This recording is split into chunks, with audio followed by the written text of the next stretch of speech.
is your relationship with time? Are you wired and tired, stressed and overwhelmed, busy and going nowhere? Or just want to scale your business? Welcome to Take Back Time with your host, Penny Zenker. Penny focuses on books, strategies, tools, and tips to help you work smarter and approach your time more strategically. As a result, you can have more energy, focus, and get more done in less time. Be more efficient and effective. Get ready to take back time. So hello and welcome to Take Back Time. My name is Penny Zenker.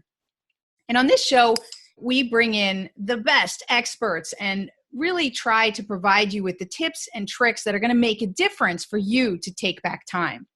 And today we have an amazing guest because he's the guru in this space. So if you want to listen to anyone, you want to listen to David Allen. And he is a productivity consultant with 3 or probably more than 3 best-selling books on the market. He's considered one of the leading experts on organizational and personal productivity. And he's best known for the highly popular Getting Things Done, or as all the people out there call it, GTD. That's a time management method, and he has a book of the same name, and excited to report that there is a teen version that's coming out in the near future, and we'll get some information about that. And David Allen is also ranked among the top 5 executive coaches in the world. That does not come easy. That comes from a lot of experience. So David, thank you for being here. Delighted to be here, Penny. Thanks for the invitation. As we were talking about, just before we started the show, you were talking about that you're living in Europe and you're loving it with your new adventurous lifestyle. Well, we kind of don't want to get stale. My wife, Catherine, and I, we don't have kids. And we sort of wanted to, several years ago, had thought probably really nice to get outside the U.S. And we saw people slightly older than us that were looking a little more sedentary than we felt comfortable being. So we said, come on, let's throw a dart and let's sort of make it happen. So we had no idea how long we were going to stay or where we were going to pick. So it was really throw a dart. And my work is now pretty global. So Absolutely. Believe me, Amsterdam is much more the center of the world than Santa Barbara was. So That's great. That's anyway, great. we love it. And we fell in love with the city and we're still here. So we've been here 4 years. Fantastic. 4 years. Fantastic.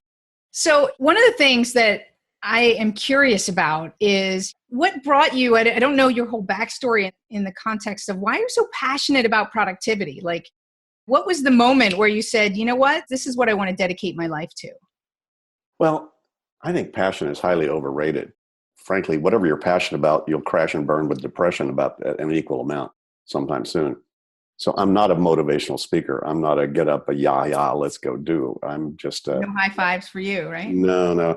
But if you wanted to say what most interests me and most attracts me, it's clear space. I'm a freedom kind of guy. And so having nothing on my mind or having only on my mind what I want on my mind with no distraction, no pull, no worry, none of that kind of internal stress about any of that has been highly important to me. And so I embarked many, many years ago, 40 plus 50 years ago, on my own self-development journey, how to stay clear, various different kind of spiritual practices, martial arts, and all kinds of various kind of personal growth stuff that I got involved in terms of self-development trainings and intensive grow yourself kind of things. So I've been involved in that for many, many, many, many years. And then discovered that, well, as long as you're on the planet, you can't quite check out from it. I mean, there's a part of me for many years that I just wanted a rice bowl and cave. Like, come on, I don't want this world. I'm much more interested in the inner world and the exploration of that. But they weren't paying people to do that. But rice bowl and cave was not quite my style. I like good looking women and Chardonnay and, and the cooler, some of my cooler things in life to enjoy that. So I said, is there some way to still have that kind of life and be involved in this kind of life? As I started my consulting practice back in the early 80s, 1980s. And then, how can I stay clear? As my life became more professional and more complex, I discovered how easy that was to screw up the clear space. Yeah, if you're on a retreat and all you do is you can't talk for 10 days. And those are some of the easy ways to start to uncover and explore some of the inner worlds or outer worlds that you might want to explore.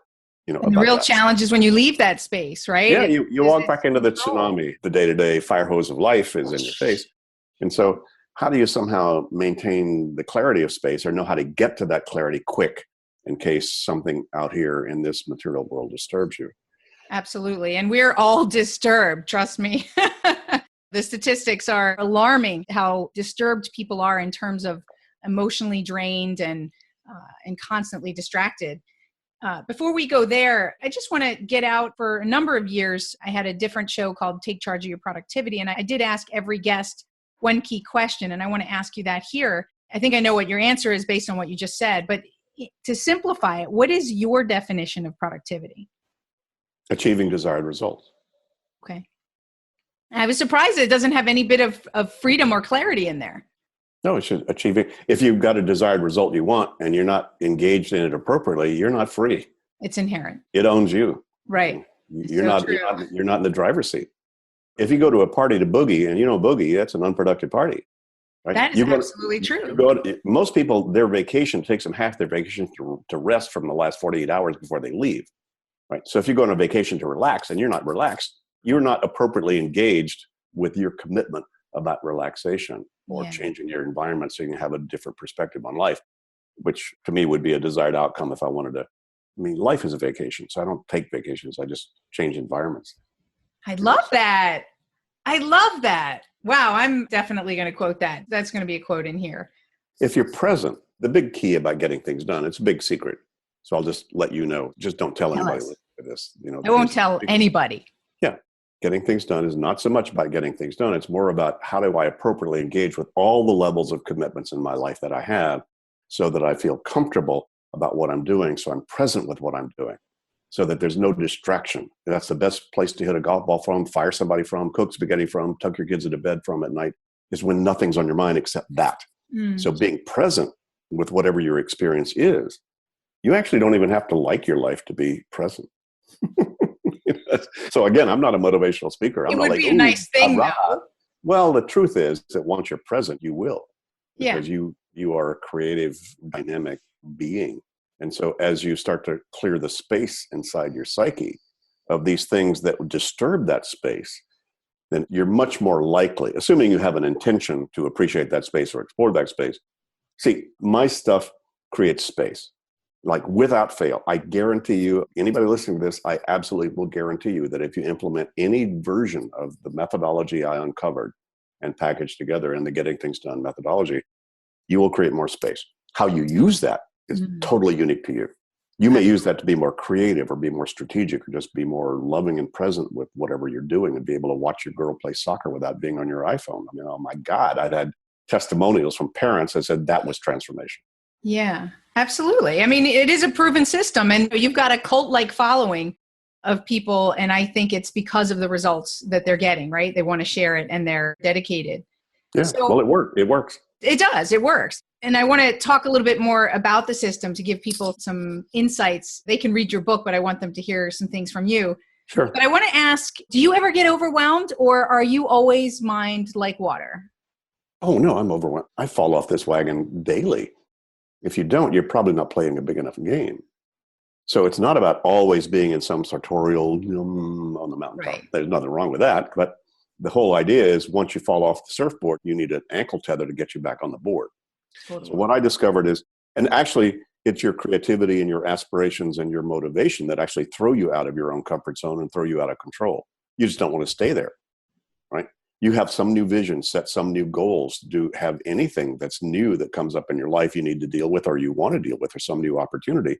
You're going to have to undo all your previous stuff and recalibrate and refocus so you feel comfortable about how you're now in the driver's seat about the new game. And so you're always kind of, in a sense, it's like a bicycle. If you get on a bicycle and try to ride it and stay just there, you're going to fall off. That doesn't work. You're going to constantly be off and constantly course correcting. So that's what this methodology is really about. It's about how do you keep course correcting? Once you notice something that has your attention, that creates a stress. So how quickly can you decide what's got your attention? What do you need to do about it, if anything? If they can't finish that and handle it right then, how do you park reminders about what you need to do about it in some trusted place? And that's really how you stay clear, but you're not clear all the time. You wouldn't want to be. I just wanted to ask, because people ask me all the time, I wrote the book, The Productivity Zone, and how to get quicker in it when you get out of it. And people are like, oh, you must be always on time and always perfect. And I'm like, oh my God, no. So I wanted to to hear from you. You've been doing this for so many years. We won't name how many. That, 36. So that 36. So that people appreciate that this is not about being perfect or perfection. As you said, it's about understanding how to quickly course correct. Sure. So I think that's really important. Yeah. It's like if you like to cook, no meal is ever totally perfect, especially if you're like most women I ever hung out with. They always trying something new, especially when friends and guests are coming over. They always cook something they never cooked before. Then I always wondered, why is that? Why do they do that? Shouldn't you cook the thing you're going to do perfectly? Like, no. We got to try this. We got to try this. So there's this constant. Yeah, the reason that they don't, right? Or I can imagine. I don't think I would do that, but I did do that once. I tried to make creme brulee, and that was a total disaster. But I think it's because, like you said, around other things, is we want to stretch ourselves out of our comfort zone. So we want to please somebody, and we kind of are bored with the same things that we make, right? And that's the same in other things that we do in our lives. As we get to a point where we've done that, we want to do something bigger. We want to add more value. We want to. Sure. The point is, it's like, yeah. So it wasn't quite perfect, but you course correct. So, okay. So next time I'm going to add a little more pepper, or next time I'm not going to add so much pepper, or next time I'm going to saute this a little earlier. Oh my God, cooking is like infinite in terms of how good you can get at it. But that's pretty much, I make the point that this whole getting things done methodology in terms of staying on top of your world is a lifelong lifestyle art and craft. It's not a one-time kind of time management tips and tricks. Yeah, there are a lot of tips and tricks here, that emerged in the process of me uncovering this, but it's mostly, can you live your life in such a way that no matter what happens to you, you can get back on course and stay focused and grab the things that suddenly have your attention and know how to then process them so that they're not spinning around in your brain at 3 o'clock in the morning.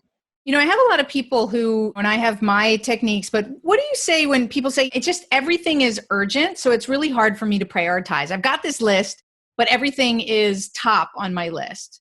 How do you deal with that? Well, the fact that they even stopped to ask you that question means that was the most important thing, and they put everything else to bed.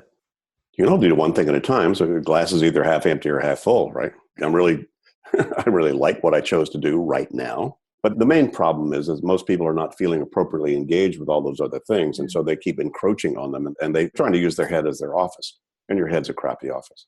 And most people are trying to use their head to remember, remind, prioritize, manage relationships between all of those gazillions of commitments most people have made that they're not aware of.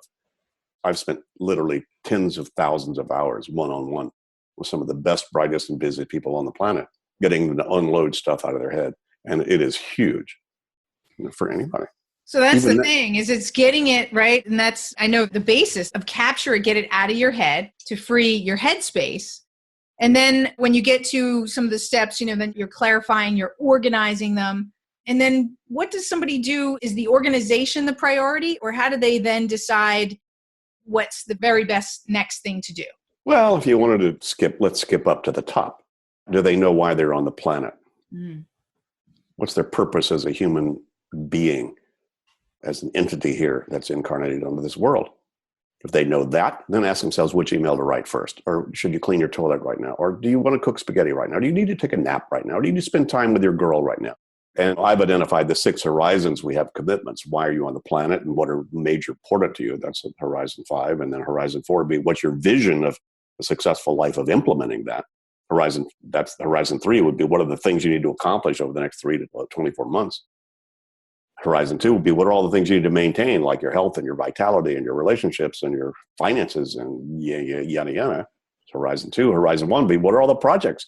You got about all that stuff. I need tires on my car. We need to handle the next vacation. I got to get my kids into the school for the next school year. Yeah. Why our head's going to blow up. Yeah. And so keep up here. So don't keep it up there. Exactly. That's the point, is you need to get all that out of your head so that you can see it from a larger perspective. So most people are letting their minds run them. You've heard of emotional intelligence. Well, this is mental intelligence. Don't let your mind run you. If you ever changed your mind, who did that? So that's who I'm talking to. It's the part of us that has a mind, and you use your mind for very appropriate things, like you use your emotions for very appropriate things. But that's not who you are. So this really gets you more back in the driver's seat, to get more in control of all of those things that have engaged these various parts of yourself, and to be able to identify, what are they? What are all the commitments I've got about mom and her birthday? What are the things I need to do about the next vacation? What are the things I need to do about potentially changing my career? should we get a divorce or not? Those are the things that you need to get out of your head and identify those and then start to engage with those appropriately. Called what's the desired outcome? And then what's the next step? See, getting things done, the two keys are what does done mean and what does doing look like? Mm. That's all you really need to answer. What does done mean about mom and birthday? What does done mean about looking into whether divorce or not? What does done mean? You're done doesn't mean that you are going to get divorced. It just means you need to put that issue to bed. Absolutely. Either decide to or not to, or park it for another year to think about it. Again, whatever the heck you do to get engaged appropriately with whatever this commitment, this bell ringing inside of you. And I just identified the algorithm that you need to apply to be able to get those things off your mind without having them finished. That's awesome. I think a structured approach is absolutely key in helping people to make it simple, right? When there's a structured approach, it helps them to follow it. You also make it very easy and clear for somebody to follow. I think that's why there's such a huge following behind that. Yeah, it's simple stuff, but you're not born doing it. You actually have to learn it, and it's a cognitive muscle to train. But what do I need to do about this email? Everybody's got ugly emails. You open and go, oh, shit. What do I do with Too this? many, Oh, too Jesus, ugly. What do I do with this? Oh, I don't know. So, hey, what do you need to answer? Ask and answer. What's the outcome here? What's the next step you need to take, to get clarity on it? And you can actually train yourself about how do I approach these things that show up in my world, that yank my chain, that grab my attention. You actually don't need to go very far at all to understand or to see where to apply my methodology. And that is what's got your attention. Absolutely. Those people who've been watching or listening to this have had their mind go, I'll bet somewhere different than what you and I have been talking about. And that's what if I were coaching them, I'd say, where'd your mind go? Why did your mind go to that? Because you're not appropriately engaged with it yet. Yeah. I need cat food. I need a life. I need tires. I need a new VP of marketing, whatever the hell it is. Whatever grabbed your attention about any of those kind of things, that's what you need to start to identify. And so I just understood the necessity to identify what's got your attention. If you want to clear your head, you better clear it from whatever's got your head unclear. Exactly. Why is cat food on your mind? Doesn't mean you have to go buy cat food. It just means you need to better write cat food on a post-it on the fridge that whoever goes to the store buys cat food, right? Otherwise, it'll wake you up at 3:00 in the morning. Oh God, I need cat food. Exactly. It's so important. I mean, you use a lot of computer references, and I've used that in the past too, that each task and each thing, it takes up energy and it runs in the background until you're able to write it down. So it used to be, people don't recognize that anymore because the computers are so different now. But when I was younger, you'd have a certain number of windows open and then it would use up the entire capacity of the computer, and then you could no longer work on the current application. And I think that's a great analogy, and I've heard you use it. And actually you have a number of great analogies for us to really get it in a simple way. And what I find really sad is that we're grown adults. So I am so excited because we don't have these skill sets. A lot of us are getting them a lot later in life. So the fact that you're bringing out a teen program that's going to address this at the core of when they're starting their habits and behaviors around studying, around managing different tasks before they start piling more and more on, I think that's fantastic. And I'd love to hear a couple words about what's special about the Getting Things Done for the teens. Yeah, it's actually out now in the US anyway, and in the UK and in the Netherlands. The Dutch version's out, just came out yesterday. So congratulations. Getting Things Done for Teens is out. It's actually the same methodology, exactly. It's just using examples and a little easier to engage with it with some cartoons and some characters in there built in to help explain what this is about. And it took a long time for me to get to the place where we figured we could write the book for teens. We've known from the very beginning, I've been doing this work for 35 years, coaching and in the training world. And people would go through this, my training or my coaching, and they go, oh my God, I wish I'd have learned this when I was 12. Totally. Or my God, I've got kids that got to know this. How do we get it to them? And I don't have kids, so I didn't really have a very good base to come from about how to frame this methodology for a younger age group. And also it took me 20 years to figure out what I'd figured out to begin with. And then I wrote the book, Getting Things Done, but it was really targeted for the fast track professionals out there in the world. In the 90s and the early 2000s, when the book came out, the first edition of Getting Things Done came out, it was really targeted for the folks that were on this tsunami of email coming at them in the whole overwhelming world. And my business was basically in training and coaching in the corporate world. So I didn't know really how to address the younger set with this. And Franklin Covey had done a pretty good job where they did the 7 habits for Yeah. teens. And that was pretty successful out there, still is out there for that. So we said, well, is there another version of this I could do? And I'd looked around and I didn't know how to address the education market with it or to address that thing. And then I'll try to make a very long story very short. Met a guy, senior manager at General Electric Healthcare in Vermont. And he had come across my stuff and was a huge champion of it. He was using it inside of GE with all of his teams, et cetera. And then he had very young kids at that time. And he said, let me frame this for my kids. So he started to develop techniques for his kids. And he started to blog about that. I went, wow, that's like super way cool. So Mike and I wound up connecting with each other. He became the president of my company, for 5 years. And so Mike came on board and I said, well, if there were somebody who's add some great material and potentially be an author of the book. And so then we ran across a guy like 3 or 4 years ago, a public school teacher in the Minneapolis school system, who he had come across GTD, turned him on, changed his life. And he said, God, I can't help holding this back from my 9, 10, and 11-year-olds that I'm teaching. And so he started to frame I framed getting things done for kids in that way. And he did that quite successfully. So those 2 guys are the co-authors of the book. They really did the heavy lifting of how do I take the David Allen methodology or the GTD methodology and how do we frame this for example? So a very simple example would be, come on, when you or an executive or anybody comes home, you've collected business cards, receipts, meeting notes from the board meeting, whatever. Where are they? They're in your briefcase. They're in your pockets. They're somewhere. So you need to empty those. Well, a 9-year-old just needs to empty his or her pack, right? Same thing. I mean, how many parents listening to this right now have had your kids show up with something that you should have signed 2 weeks ago because it was stuffed in a pocket of their pack that they didn't unload? So the necessity to unload their pack on a consistent basis regularly, not miss anything that they've collected out there, is exactly the same principle of an executive that needs to empty their briefcase with their board meeting notes. Same thing, just different content for sure. Right. Makes sense. And then they're relatable examples. So what I'm hearing you say is that you're getting into the school systems as well. Is that right? Well, we'd like to. We partnered with Vital Smarts in the U.S. as our exclusive distributor of getting things done training in the U.S. And they're very interested in the education market. And I think the key is to reach teachers and administrators with this methodology. Once they get it, they're not going to help but be able to then transfer it to the kids. If you get the kids to get this and the teachers don't, they're not going to be able to support these new behaviors for the kid. Absolutely. So anyway, so yes, stuff is in the works, is in process, but getting things done for teens is available on Amazon, any place you buy books. So if you have a teen or know people who have teens, it's actually written equally for caring adults as well as for the teens.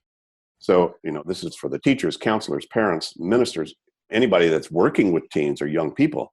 Because look, kids, once they leave high school, mom disappears as a trusted system, right? They actually have to manage themselves. So how much have they learned? Yes, along the way, they had to be fed, then they had to feed themselves. They had to have their homework done for them, then they had to do it themselves. They had to have mom make the Halloween costume, then they have to make it themselves. So at some point, so it's a graduation of kids taking on the ability to be able to manage themselves. There's just been a big gap between their kind of world they're living in and the world they're walking into once they leave the school system. Absolutely. Especially these days. I just met a woman not long ago whose son is 11 years old, and she looked at his phone. He has 500 WhatsApp messages on his phone. Wow. 500. 11 years old. She said he's classy enough to go, I don't pay attention. I got to do my homework before I go play in any of that. Right. So he was mature enough to be able to not have that distract him, but come on. That's pretty mature. Absolutely. It's a huge issue. And I actually believe that there could be a connection to suicide rates have been going up sky high with teens and the pressure that's on them and the fact that they are overwhelmed and they don't have the skill set because they're not teaching at school about how to deal with this. So I think this could, like you said, you've met a lot of people who have come to you and said that it's changed their lives. I guarantee you that this is going to change the lives for a lot of teens. And that's got to be super exciting for you. Yeah, it's great. And by the way, we just had dinner with a couple of friends here in the Netherlands 2 nights ago. And the wife in the family, the Getting Things Done book itself is pretty thick. It's a whole manual about everything I gleaned from my 30 years of experience. I just wanted to part in the Bible and get it in there. And it's pretty daunting for people if you're not familiar with it to look at it. So she said, I want to read the Getting Things Done for Teens version. Yeah, so I was thinking the same thing. Like lower barrier of entry, to be able to get into, because it's got cartoons and it's easier to play. It's all the same stuff. There's no denigration of the methodology for kids. Right. It's exactly the same methodology, right? So there's no lesser about it. Fantastic. Well, thank you for sharing that. We're coming to the end of our session together. Is there anything else that you want to share with the audience that you think is really important for them to know, other than to go out and buy, not just Getting Things Done, but really all your books have such incredible insight and wisdom in them that they should really get the set? Yeah. Well, I'll give everybody the 2-minute version, but if you really get it, you don't need to buy any of the books. Ready? Hang on. Hold on. All right. Anything potentially meaningful to you about which you might need to make a decision or take an action, or anything at all that might be potentially meaningful to you needs to be captured in some external bucket that you trust you will get to sooner than later. Step 2, you need to make sure you pick up whatever you've captured in that bucket and decide exactly what it means, whether it's actionable or not. And if it is, what outcome are you after? What's the next action you need to take? Once you make those decisions, you need to, step 3, park those in some organizational system you trust, that you'll be reminded of the errands you need to run, the things you need to talk to your life partner about, the stuff you need to do at your computer, phone calls you need to make, et cetera. And you'll see reminders of all those activities and actions that you've decided you need to take at the appropriate time when you can actually take that action. And you keep this whole external system reviewed on some consistent basis and current, so that you trust that your brain doesn't have to remember or remind anymore. It just needs to know where to look. And then it can then make intuitive choices about what to do. So you feel then comfortable and confident that whatever you're doing is exactly what you need to be doing. That's it. That's it. Well, that's great. And I wish that it could just go from your mouth into our brains and then be fixated there. Well, in the brain is easy, and your behavior is a whole nother trip. Right. Exactly. So thank you so much for being here. Before we do sign off, is there any, when you talked about like an organizational system for reminders and ways to review that, is there any apps or tools that you've used that you think are really great for supporting your system? I've used a bunch. All you need is a list manager. I've done everything from the early days in the 1981, 82, when I uncovered this methodology, file folders with pieces of paper inside. Use that. That was great. Right. And then when personal planner showed up in the mid to late 80s, I used one of those for 20 years, because all you need is a page that has a list of phone calls to make. So it was just a way to externalize that in a loose leaf notebook. And that works fine. And now, since my book came out, there are over 300 apps that have been built around my methodology purporting to support that. And they're all just list men. All you need is a list. And they're all good, right? I mean, at the end of the day, here's what I think. They're good if you'll use them. If you use them, right, consistently. They'll all work, but it's, like you said, it comes back to our behavior. Yep. Awesome. Well, David, thank you so much for being here. And for those of you who are listening online, of course, you can go to David's website. David, what's your website again? GettingThingsDone.com. GettingThingsDone.com. They'll give you a lot of the resources. You can also go there, I guess, to get links to getting the book. And for those of you listening, this is an important and yet simple thing that we're really getting at to make yourself more productive, to get that clarity in your head, and for you to take back time, because you're taking back control, you're taking back creativity and the access to really get clarity on the things that are most important to you and make those things happen. So there we are. There we have it for today. Thanks again, David. My pleasure, Penny. Thanks. You're listening to Penny Zenker, and this is Take Back Time. We'll see you in the next episode.